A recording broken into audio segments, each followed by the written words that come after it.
September 6 మరో Nandamuri hero entry, అదే Mokshagna birthday.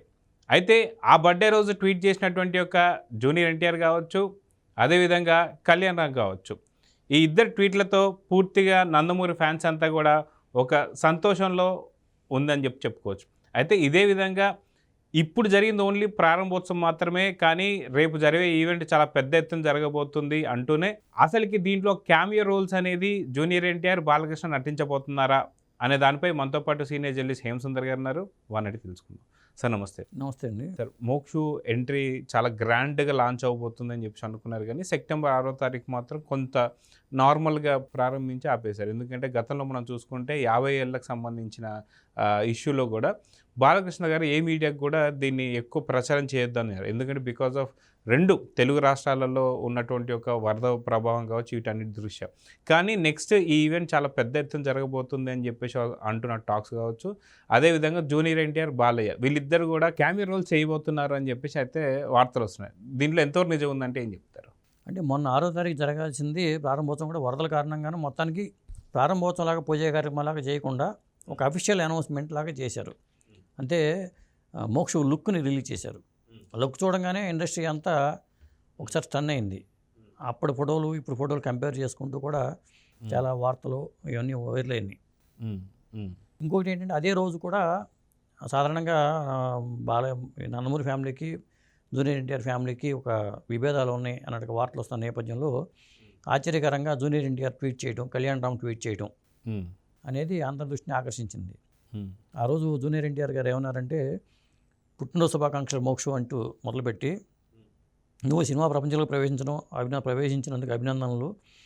నీ జీవితంలో కొత్త అధ్యాయాన్ని ప్రారంభించేటప్పుడు తాతగారి ఆశీర్వాదంతో పాటు దైవశక్తుల బలం కూడా నీకు ఉంటుంది అంటూ జూనియర్ ఎన్టీఆర్ పేర్కొనడం.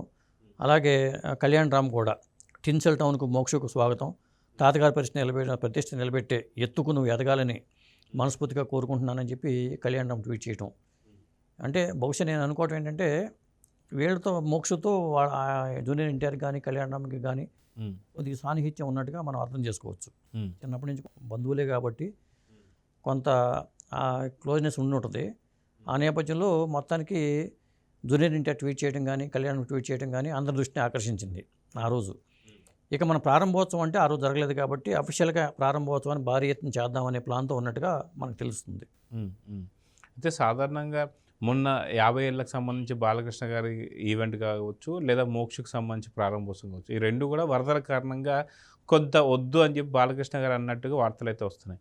కానీ ఇదంతా సమస్య పోయిన తర్వాత ఖచ్చితంగా ఈ రెండింటి, అంటే ఏదైతే మోక్ష ఎంట్రీ కావచ్చు, లేదా బాలకృష్ణ 50 ఇయర్స్లో కొన్ని లోటుపాట్లు కావచ్చు, ఇవన్నీ లేకుండా అతి తొందరలోనే ఇది ఒక భారీ ఎత్తున జరగబోతుంది ఈవెంట్ అంటే ఏమంటారు? ఖచ్చితంగా. అంటే ప్రారంభోత్సవం అనేది భారీగా చేద్దామనే ప్లాన్తో ఉన్నారు. ఎందుకంటే మొదటి సినిమా ప్రారంభోత్సవం కాబట్టి ఒక మంచి రోజు చూసుకోవడం.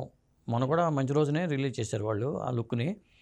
అంటే విజయదశమికి ఏమన్నా ప్రారంభోత్సవం చేస్తారా ఎప్పుడు అనుకున్న ఇది వచ్చినప్పుడు విజయదశమి కన్నా మంచి రోజు ఉండదు.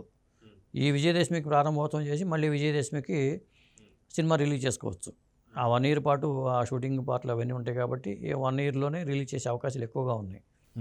కాకపోతే ఇక మీరు అన్నారు క్యామియో రోల్స్ పోషిస్తారా అని వార్తలు వస్తున్నాయి. దీంట్లో ప్రధానంగా ఇది మైథలాజికల్ టచ్ ఉన్న కాన్సెప్ట్. కొంతమంది అభిమన్యుడి పాత్ర అంటున్నారు, ఇంకో కొంతమంది రకరకాలుగా చెప్తున్నారు. కానీ మరి బాలయ్య బాబు శ్రీకృష్ణ పాత్ర అంటున్నారు. శ్రీకృష్ణ పాత్ర బాలయ్య బాబు ఉన్నప్పుడు ఇంకో క్యామియో రోలు అర్జునుడి పాత్ర ఎవరు అనుకున్న టాక్ వచ్చింది కాబట్టి ఒకవేళ అర్జునుడు జూనియర్ ఎన్టీఆర్ వేస్తారా అనే వార్తలు వస్తున్నాయి. అంటే మోక్ష కోసం జూనియర్ ఎన్టీఆర్ కూడా బరిలో దిగి క్యామియో పాత్రే కాబట్టి పెద్ద రిస్క్ ఏమి ఉండదు, తక్కువ టైంలోనే షూటింగ్ అయిపోతుంది కాబట్టి అది చేస్తే మాత్రం ఇద్దరు ఉంటే మాత్రం ఒక ప్లస్ పాయింట్. మోక్షకి ఇది ఒక పెద్ద ప్లస్ పాయింట్గా చెప్పాల్సి ఉంటుంది. ప్రారంభోత్సవం అయితే విజయదశమికి ఉండే అవకాశం ఉంది, లేదా ఇంకా ముందే గ్రాండ్ ఈవెంట్ ఒకటి చేసే అవకాశాలు ఎక్కువగా ఉన్నాయి. అయితే ప్రశాంత్ వర్మకు సంబంధించి ఈ సినిమా తెరకెక్కబోతున్న సంగతి అందరికీ తెలిసిందే. అయితే ప్రశాంత్ వర్మ ఇప్పటికే ప్రూవ్డ్ డైరెక్టర్ అని చెప్పి సో అంచనాలు ఎలా ఉండబోతున్నాయంటే ఏం చెప్తారు? ఆల్రెడీ హనుమాన్ లాంటి హిట్ వచ్చిన తర్వాత ప్రశాంత్ వర్మ సినిమా మీద ఖచ్చితంగా అంచనాలు ఉంటాయి. ముఖ్యంగా ఇలాంటి సబ్జెక్టులకి న్యాయం చేయడంలో ప్రశాంత్ వర్మ దిట్ట. మనం ప్రయోగాత్మక సినిమాలు ఎక్కువగా అతను చేస్తుంటాడు. ఒక చేసిన సినిమా చేస్తాం దీంట్లోకి వెళ్లకుండా జోనర్లు మార్చుకుంటూ వెళ్తూ ఉంటాడు. అలాగే ఆ కోవలోనే హనుమాన్ వచ్చింది. అంతకుముందు అద్భుతమైన టైం ట్రావెల్ కాన్సెప్ట్లో అద్భుతమైన సినిమా వచ్చింది. జాంబీ రెడ్డి అనే ఒక కాన్సెప్ట్ చేసాడు. ఇట్లాంటి ప్రయోగాలు చేస్తూ ఉన్నాడు కాబట్టి ఖచ్చితంగా ఇది మరొక ప్రయోగాత్మక సబ్జెక్ట్ అవుతుంది. అందువల్ల మోక్షజ్ఞ సినిమాకి సాధారణంగా కొత్త హీరోలు వారసులు ఎవరూ కూడా ఈ తరహా సినిమాలతో ప్రారంభోత్సవం జరగల. మొట్టమొదటి హీరో కూడా మోక్షిని అవుతాడు. ఈ తరహా సబ్జెక్ట్ చేసిన మొట్టమొదటి హీరో ఎవరంటే మోక్షిని అవుతాడు వారసుల్లో చెప్పుకోవాలంటే. అదిగాక ఇంకో క్రెడిట్ కూడా దక్కబోతుంది మోక్షజ్ఞకి. ఏంటి అంటే ఫస్ట్ సినిమానే పాన్ ఇండియా సినిమా అనేది ఇప్పటిదాకా ఎవరిది రాలేదనుకోవచ్చు. సో అదిగాక ఒక స్టార్ హీరో రావడం అనేది గొప్ప విషయం చెప్పుకోవచ్చు.